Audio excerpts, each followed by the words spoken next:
Hello students, today I am going to show you random module. So what is random module? You have done in class 11. Random module means it generates the number randomly. ठीक है, number generated by chance. एक chance से कोई भी number generate हो जाता है. 15 to 30 आपने दिया, so 15 से 30 की रेंज में एक नंबर जनरेट हो जाएगा. You have done in class 11.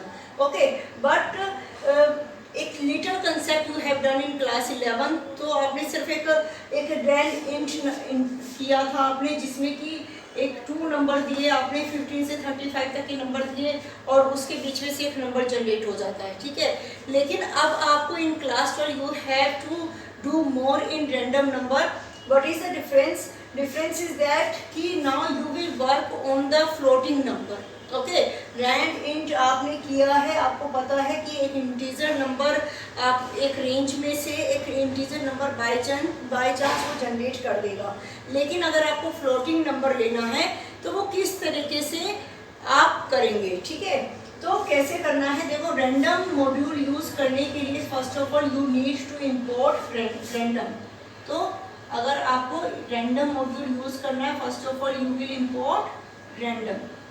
Okay, now random module has 2 function. Random module के 2 functions हैं. One is random function. ठीक है, random module का एक random function भी है. ठीक है, और एक है rand int. ये you have done in class 11. ठीक है, many times you have done this. Random module, first of all random I will explain you. Random function क्या है? Random function generates the float number. ठीक है, अगर आपने कुछ भी रेंज जिसमें बीच में नहीं दी है, सिर्फ आप क्या कर रहे हैं, एक रैंडम फंक्शन आप यूज कर रहे हैं. कैसे? Random dot random. Okay, random क्या है? ये वाला रैंडम क्या है? This is a module name. और ये रैंडम क्या है? This is a function of random module. ठीक है, ये रैंडम फंक्शन क्या है? This is a function of random module. Random module का फंक्शन है. तो दोनों के नेम सेम है, इसलिए कंफ्यूज नहीं होना है. ये रैंडम फंक्शन है और दिस इज रैंडम मॉड्यूल है. ओके, तो रैंडम फंक्शन क्या करता है? Random function generates the floating number. ठीक है, फ्लोट नंबर जनरेट करता है. लेकिन जो फ्लोट नंबर भी जनरेट होता है वो किस तरीके से होता है? क्या रेंज में जनरेट होगा? 0.0 से लेकर के 1.0 तक. ठीक है, 0.0 से 1.0 की रेंज में आपका नंबर जनरेट होगा. तो नंबर कैसे होगा? सपोज करो आपको n नंबर जनरेट करवाना है, तो उसकी रेंज क्या होगी? 0.0 less than equal to n less than 1.0. इसका मीनिंग क्या है कि जो नंबर आपको जनरेट करवाना है, तो ये वाले जो नंबर है 0.0 less than equal to n. ठीक है, मीन्स जो आप n ले रहे हो वो क्या होना चाहिए? 0.0 के इक्वल होना चाहिए. 0.0 से इक्वल और लेस देन. ठीक है, 0.0 क्या है? Less than equal to n. ये वाला नंबर जो होगा, ये यहाँ पर ये वाले जो नंबर होंगे वो क्या है? n से छोटे और इक्वल टू. ठीक है, और यहाँ पर ये n क्या होगा? 1.0 से लेस देन होगा. ये नंबर जो जनरेट होगा वो क्या होगा? 1.0 से लेस देन. इसका मीनिंग क्या है? जो नंबर जनरेट होगा फ्लोटिंग नंबर, ठीक है, वो 1.0 से छोटा होगा और 0.0 के इक्वल हो सकता है या उससे ग्रेटर रहेगा. ठीक है, मीन्स 0.0 इसमें इंक्लूसिव क्या रहेगा? Lower limit. लोअर लिमिट इसमें यानी 0.0 नंबर को जनरेट कर सकते हैं. मीन्स अगर आप रैंडम फंक्शन यूज करते हो तो रैंडम फंक्शन को 0.0 को जनरेट कर सकता है, लेकिन 1.0 को जनरेट नहीं करेगा. ठीक है, तो इसमें क्या है? सिर्फ लोअर लिमिट. जब आप रैंडम फंक्शन को यूज कर रहे हो तो इसमें लोअर लिमिट को वो इंक्लूसिव रखेगा. मीन्स जैसे कि यहाँ पे मैंने किया इंपोर्ट हमने क्या किया? रैंडम. ठीक है, अब मुझे क्या करना है? मैं एक नंबर में वैल्यू ले लेती हूँ. जैसे मैंने किया n equal to random dot random function. Okay, आप ये दे रहे हो और बाद में आपने क्या किया? Print n. आप क्या कर रहे हो? Print n. तो ये क्या जनरेट करेगा? अब इसको बाय चांस इसको नंबर जनरेट करना है. नंबर जनरेट करने के लिए वो नंबर किस रेंज में जनरेट करेगा? 0.0 से लेकर के 1.0 तक.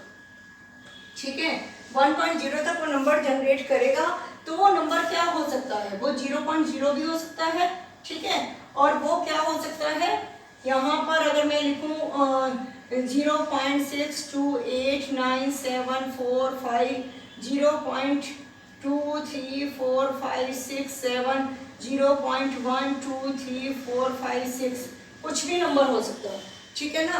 तो मीन्स जो नंबर आपका जनरेट होगा वो क्या होगा, आपका 0.0 से 1.0 की रेंज में होगा, 0.0 से 1.0 की रेंज में। आप जितने भी नंबर जनरेट करेंगे वो या तो 0.0 होगा या 0.0 से ग्रेटर नंबर होंगे, लेकिन 1.0 से लेस देन होंगे, ठीक है। 1.0 से क्या होने चाहिए, छोटे होने चाहिए। 1.0 अपर लिमिट है आपकी, ठीक है ना, ये क्या हुई आपकी लोअर लिमिट और ये क्या हुई आपकी अपर लिमिट, ठीक है।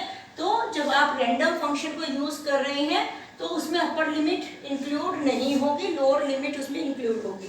यहाँ लिखा भी गया है generates float number in the range of 0.0 से 1.0 and only lower limit is inclusive, सिर्फ लोअर लिमिट इसमें इंक्लूड है, ठीक है। तो 0. अगर आपने इस तरीके से यूज किया है तो वो कोई भी नंबर आपका जनरेट कर देगा, लेकिन 0.0 से इक्वल या 0.0 से ग्रेटर, लेकिन 1.0 से लेस देन होना चाहिए, ठीक है। तो ये चीजें पूछी जा सकती हैं आपसे कि उसकी लोअर लिमिट क्या होती है, अपर लिमिट क्या होती है, और उसमें लोअर लिमिट इंक्लूड होती है नहीं होती है। तो इस टाइप के छोटे छोटे क्वेश्चंस आपके बन जाते हैं। तो ये था आपका रैंडम फंक्शन। तो ये आपने क्लास 11 में नहीं किया है, रैंड आपने किया है। तो इस तरीके से वो कोई भी नंबर, यहाँ पे भी लिखा गया है एक्सप्लेनेशन फर्स्ट पार्ट की, इंपोर्ट रैंडम आपने किया, यहाँ प्रिंट कर दिया आपने, डायरेक्ट आप प्रिंट कर रहे हो। यहाँ पे मैंने क्या किया, किसी वेरिएबल में वैल्यू ले ली, यहाँ पे प्रिंट किया रैंडम डॉट रैंडम फंक्शन, और ये क्या किया, इसका रैंडमली कोई भी नंबर उसने जनरेट किया और उसको प्रिंट कर दिया। Now I am going to explain rand int. इसके अलावा रैंडम फंक्शन, अभी देखो रैंडम फंक्शन आपने किया, इसमें क्या है, आपने डायरेक्ट रैंडम फंक्शन को यूज किया और आपको ये भी पता चल गया कि ये लोअर लिमिट और अपर लिमिट 0.0 से 1.0 तक ही वो नंबर कोई भी जनरेट करेगा। लेकिन हर बार ऐसा नहीं हो सकता ना, आप कई बार आप ऐसा चाहते हो कि फ्लोटिंग नंबर ही जनरेट करवाना चाहते हो, ठीक है, लेकिन फ्लोटिंग नंबर आपको जनरेट करवाना है एक रेंज के बीच में करवाना है कि 15 से 35 की रेंज में वो नंबर जनरेट होना चाहिए, ठीक है ना। 15 to 35 की रेंज में जो नंबर हो, एक जैसे मैं 28 ले लेता हूँ, 28.967845 वो इस तरीके से नंबर जनरेट करे, मैं अपनी रेंज दूं और उस रेंज के बीच में वो नंबर को जनरेट करे, ठीक है। तो हम इस चीज़ को भी एक्सप्लेन करेंगे अभी, लेकिन अभी मैं आपको एक्सप्लेन कर रही हूँ रैंड इंट। तो रैंडम फंक्शन आपको पता चल गया, इसकी लोअर लिमिट क्या है, इसकी अपर लिमिट क्या है। अगर आप सिर्फ इस तरीके से रैंडम फंक्शन यूज कर रहे हैं तो वो डायरेक्ट क्या करेगा, 0.0 से 1.0 तक कोई भी नंबर जनरेट कर देगा। अब नेक्स्ट है आपका रैंड इंट। रैंड इंट आपने किया है तो बहुत ज़्यादा एक्सप्लेन करने की जरूरत नहीं है, सिंपली आप क्या करेंगे, इंपोर्ट, मैं सेकंड पार्ट को एक्सप्लेन कर रही हूँ, इंपोर्ट, ठीक है, रैंडम, और रैंडम आप एक एन में वैल्यू ले लेते हो, random dot rand int, okay. आपने यहाँ पे रेंज दे दी जैसे 15,35, ओके। तो यहाँ पे क्या करेगा वो कि कोई भी नंबर को जनरेट कर देगा, जैसे मैंने प्रिंट किया, प्रिंट एन को मैं प्रिंट करवाती हूँ, तो 15 से 35 के बीच में किसी भी नंबर को जनरेट करेगा, हो सकता है वो 20 जनरेट कर दे, ठीक है ना। तो वो रैंड इंट है, देखो रैंड इंट दिया गया है, इट मीन्स इंटीजर नंबर को जनरेट कर रहा वो, ठीक है ना। तो ये इंट क्या करता है, इंटीजर नंबर को जनरेट करेगा, और रैंडम फंक्शन क्या करता है, फ्लोटिंग नंबर को जनरेट करता है, ओके। सो अब आपको रैंड इंट और रैंडम फंक्शन क्लियर हो चुका है। आगे आपका मुझे एक्सप्लेन करना है कि अगर आपको एक स्पेसिफाइड रेंज देनी है और उस रेंज में से आपको फ्लोटिंग नंबर को फाइंड करना है, तो वो आप कैसे करेंगे, okay. Okay students, now I am going to explain when you want floating point number from a range, ठीक है। एक रेंज आप देते हो और उस रेंज में से आपको एक फ्लोटिंग पॉइंट नंबर लेना है, ठीक है। क्योंकि रैंडम फंक्शन अभी तक क्या कर रहा था, जब आपने रैंडम फंक्शन यूज किया है, रैंडम फंक्शन 0.0 से लेकर के 1.0 तक के नंबर ले रहा था, ठीक है। 0.0 is the lower limit and 1.0 is the upper limit, ठीक है। अब आप क्या चाहते हो कि हमेशा नंबर जो फ्लोटिंग पॉइंट नंबर जनरेट हो रहा है वो ऐसा नहीं कि 0.0234 और 0.16 इसी तरीके से आए। कुछ आप चाहते हो कि नंबर आप अपनी चॉइस का ले सको, जैसे कि 17.5, 17, 15.9, कुछ इस तरीके से आप नंबर जनरेट करवाना चाहते हो, ठीक है ना। तो उसमें आप इस तरीके से करेंगे रैंडम फंक्शन के लिए। इसके लिए 2 मेथड्स आपको अप्लाई करने पड़ेंगे। फर्स्ट मेथड क्या है कि multiply random function. Random function को आपको मल्टीप्लाई करना है with the difference of upper limit and lower limit, ठीक है। अपर लिमिट और लोअर लिमिट में जो डिफरेंस है उस डिफरेंस को मल्टीप्लाई करेंगे आप रैंडम फंक्शन से। कैसे करेंगे कि जैसे सपोज करो कि आप 35, आप चाहते हो कि नंबर 15 से 35 तक के नंबर के बीच का एक नंबर आपको जनरेट करना है, फ्लोटिंग पॉइंट नंबर, जैसे कि सपोज करो 28.968 समथिंग, इस तरीके से आपको नंबर जनरेट करवाना है। तो आप किस तरीके से करेंगे, आपको क्या करना है, रैंडम फंक्शन को मल्टीप्लाई करना है। यहाँ मैं लिखती हूँ रैंडम फंक्शन, रैंडम फंक्शन इसको मल्टीप्लाई करना है। किससे मल्टीप्लाई करना है, upper limit minus lower limit, ठीक है। और उसमें अब वो सेकंड क्या कह रहा है कि इसको ऐड करना है, जो ये आया है मल्टीप्लाई करने के बाद इसमें हमें क्या ऐड करना है, लोअर लिमिट। अब लोअर लिमिट क्या है आपकी 15। अगर आप 15 और 35 के बीच का कोई नंबर ले रहे हो तो आपका लोअर नंबर कौन सा हो गया, लोअर लिमिट का नंबर 15 हो गया, ठीक है। तो ये आपका मेथड बन गया पूरा का पूरा। और आप इसको कैसे लिखेंगे, जैसे सपोज करो n इक्वल टू, n में हम वैल्यू ले रहे हैं random dot random function multiply 35 minus 15 plus 15, ठीक है।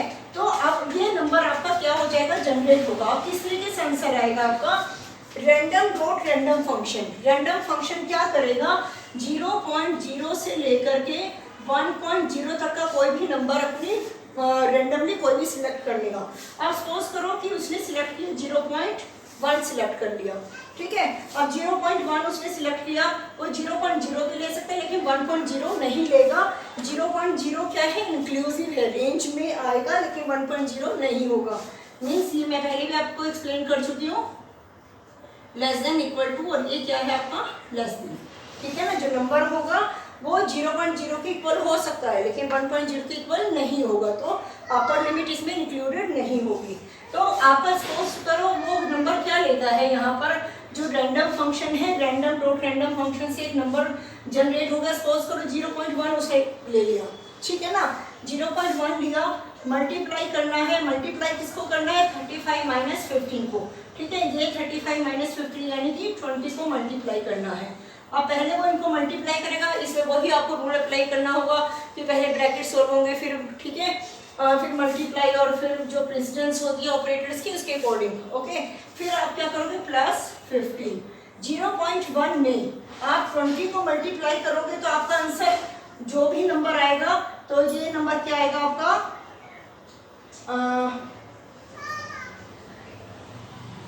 ठीक है, 2 प्लस 15, ओके। ये 2.0 बनेगा, 2.0 क्योंकि आपका फ्लोटिंग पॉइंट नंबर है तो फ्लोट में ही रहेगा। तो यहाँ पे क्या बन गया आपका 17.0, ठीक है। तो इस तरीके से कोई भी नंबर जनरेट हुआ रैंडमली, उसको मल्टीप्लाई करना है, upper limit minus lower limit plus करेंगे लोअर लिमिट को। तो इस तरीके से उसने एक नंबर जनरेट किया 17.0। तो इस तरीके से आपका रैंडमली नंबर सिलेक्ट होगा। आप जब देखते हैं कि रैंडम उसने कुछ भी सिलेक्ट किया तो फ्लोटिंग पॉइंट नंबर है तो वो इस तरीके से उसको जनरेट करता है, ठीक है। तो ये है आपका क्वेश्चन की रैंडम, ये मोस्ट इम्पोर्टेंट क्वेश्चन है क्योंकि आपके पास एक क्वेश्चन दे दिया जाएगा और आपसे पूछा जाएगा कि ये आपका कोड लिखा गया है, बताइए इससे कौन सा नंबर जनरेट हो सकता है, ठीक है।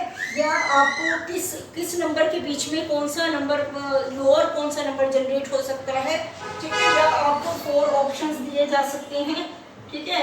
ये आपकी बुक में क्वेश्चन दिया गया है, आपको 4 ऑप्शंस दिए जा सकते हैं। 4 ऑप्शन में से आपको दे दिया और बताओ कि इनमें से कौन सी रेंज के नंबर सिलेक्ट हो सकते हैं, ठीक है। तो उस रेंज में ऐसे भी हो सकता है कि जैसे एक नंबर दे दिया 15 पॉइंट समथिंग हो गया, फिर उसके बाद एक दे दिया 21 पॉइंट समथिंग, ठीक है, और एक दिया 17 पॉइंट समथिंग, एक दे दिया आपको 15.6, एक हुआ 17.7, एक हुआ 18.9 एंड इस तरीके से, ठीक है। तो अब आपका जो फर्स्ट ऑप्शन है वो तो बिल्कुल क्रॉस हो जाएगा, क्यों? क्योंकि 15 आपकी लोअर लिमिट क्या है 15 है और मैक्सिमम लिमिट क्या है 35 है। सपोज करो यहाँ पे 21 नहीं लेता हुआ, वो ले लेता 39, ठीक है। 21 तो क्योंकि रेंज में आ ही रहा है, तो यहाँ पर ये नंबर आपका जो फर्स्ट ऑप्शन है ये क्रॉस हो जाएगा, ये आ ही नहीं सकता आंसर। क्यों? क्योंकि वो अगर रैंडम फंक्शन में छोटे से छोटा नंबर भी लेता है तो लोअर लिमिट का नंबर क्या रहेगा 15 तो रहेगा ही रहेगा, लेकिन 35 या 35 से अबव का नंबर तो जा ही नहीं सकता है, ठीक है, क्योंकि 35 नंबर इंक्लूड नहीं होगा। तो ये वाला ऑप्शन बिल्कुल इनकरेक्ट हो जाएगा, लेकिन ये वाला ऑप्शन करेक्ट हो सकता है, ठीक है। अगर वो छोटे नंबर जनरेट करता है तो सारे के सारे इसी रेंज के नंबर हैं और ये नंबर आपका राइट हो सकता है। तो आपके बुक में क्वेश्चन दिया गया है, जैसे कि एक एग्जांपल दिया गया है आपके पास, तो आप उसको करके देखिएगा। 15 प्लस आपके पास दे रखा है रैंडम डॉट, ठीक है, 15 plus random dot random function और उसको मल्टीप्लाई किया गया है 5 से, ठीक है। आपको ये दिया गया है और इसके बाद आपको 4 ऑप्शंस दिए गए हैं। उन 4 ऑप्शंस में से वो कह रहा है कि आपको सिलेक्ट करना है कि कौन सा बेस्ट आंसर हो सकता है, ठीक है। तो ये क्वेश्चन आप अपने से करके देखिएगा, मैं सिर्फ आपको एक्सप्लेन कर रही हूँ। यहाँ पर 15 क्या है आपका, हम किसको प्लस करते हैं, हम लोअर लिमिट को प्लस करते हैं। तो यहाँ पर हमने क्या किया, लोअर लिमिट को प्लस किया, रैंडम फंक्शन के साथ मल्टीप्लाई किया, क्या किया जाता है, upper limit minus lower limit को किया जाता है, ठीक है। अब upper limit minus lower limit आपका क्या आया है 5 आया है। इसका मीनिंग क्या है कि अगर लोअर लिमिट 15 है तो अपर लिमिट आपका क्या होगा 20 होगा, ठीक है। तो लोअर लिमिट आपका क्या है, lower limit is 15 and upper limit क्या होगा आपका 20, ठीक है। तो अब आपका जो आंसर होगा वो किस रेंज में होगा, 15 से लेकर के 20 से लेस देन के नंबर, ठीक है ना। 15 पॉइंट समथिंग से लेकर के लेस देन 20 के नंबर होंगे। आपके पास 4 ऑप्शंस दिए गए हैं और इन 4 ऑप्शन में से आपको बताना है कि बेस्ट आंसर कौन सा आ सकता है, ठीक है। तो उसमें से 15 सॉरी मैं अगर 20 कह रही हूँ, upper limit is 35, okay, upper limit is 35। तो 35 से छोटा नंबर होगा, यहाँ पर भी आपका क्या है 35 है, ओके। तो आपको ऑप्शंस दिए गए हैं, उन ऑप्शन में से जो नंबर 35 से छोटे हैं लेकिन 15 के इक्वल या 15 से ग्रेटर हैं, ठीक है, वही वाले सारे ऑप्शन आपके करेक्ट होंगे। तो आप उसमें 2-3 क्वेश्चंस दिए गए हैं आपकी बुक में, आप उन एक्सरसाइजेस को, बैक एक्सरसाइजेस को करिए, क्योंकि ये मोस्ट इंपॉर्टेंट टॉपिक है आपका। Okay, thank you.